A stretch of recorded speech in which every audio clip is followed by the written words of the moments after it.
In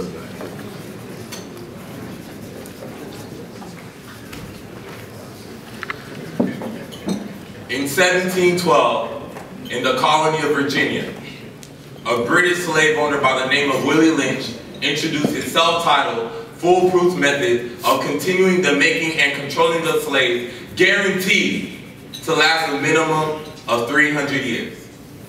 More than 300 years later, the same sentiments expressed in his speech are alive and well as they continue to receive oxygen by the ventilator of modern media. I use fear, distrust, and envy for control purposes. Now ask yourself, what is one physical aspect that subconsciously has colored individuals envious of one another and has served as a root to blue vein society and the implementation of brown paper bag tests? You must use the light-skinned slaves versus the dark-skinned slaves, and the dark-skinned slaves versus the light-skinned slaves. Colorism. It is one of the most unacknowledged psychological terrors that haunts Black America.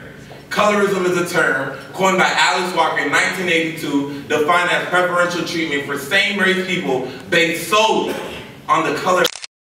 This ideology of superiority based upon skin tone is perpetuated via social media networks. See, social media has transformed how the world receives and processes its information.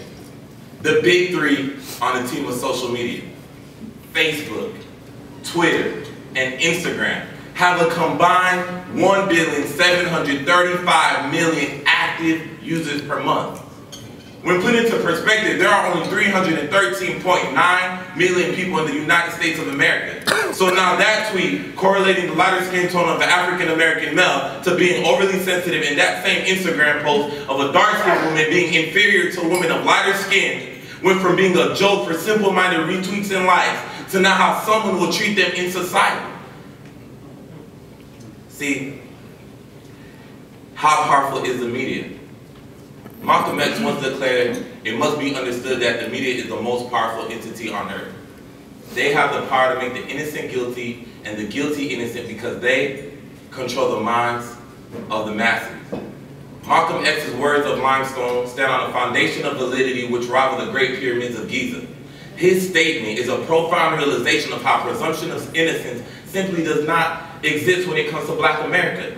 Presumption of innocence is simply a fundamental protection for a person accused of a crime, which requires the prosecution to prove its case against the defendant beyond a reasonable doubt. See, the thing about this presumption of innocence, it must be realized that this is supposed to be the exact opposite of criminal law in many other countries. But I thought this was America, people. I thought this was America. Land of the free, home of the brave. America is more than 59 years removed from the slaughter of innocent blood, Mr. M.Ed, and yet in 2014, we are still having till-like travesties. Rest in peace to Trayvon Martin, Oscar Grant, Mike Brown, and many others, known and unknown, who have been executed in this modern-day genocide of minority males. The families of these individuals not only have to cope with the loss of a loved one, but also the negative depiction of their brothers, fathers, and sons in the media.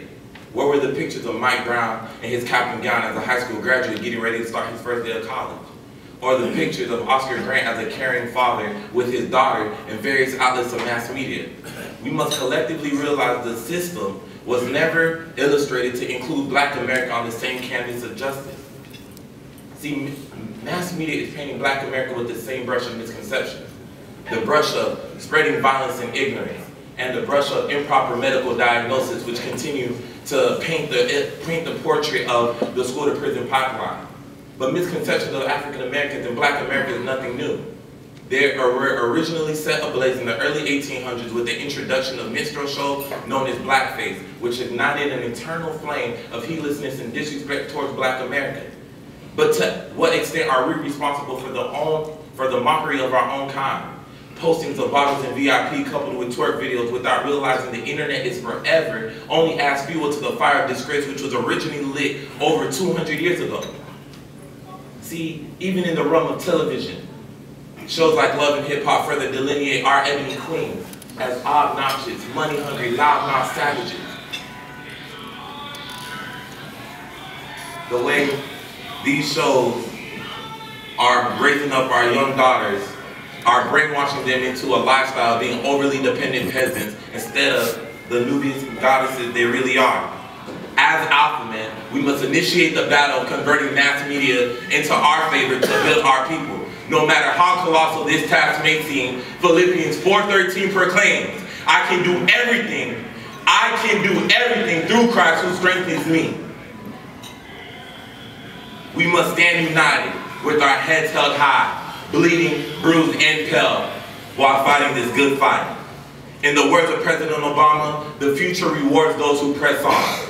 I don't have time to feel sorry for myself. I don't have time to complain. I'm going to press on. My brothers, despite the monumental negative impact modern media has had on Black America, we must board the train of radical transformation and chug forward on the tracks of restorative justice as we press on to emphatically eradicate all negative stereotypes disseminated by mass media towards Black America. May our omnipotent, omnipresent, omniscient God that we serve bless this oncoming revolution. Thank you.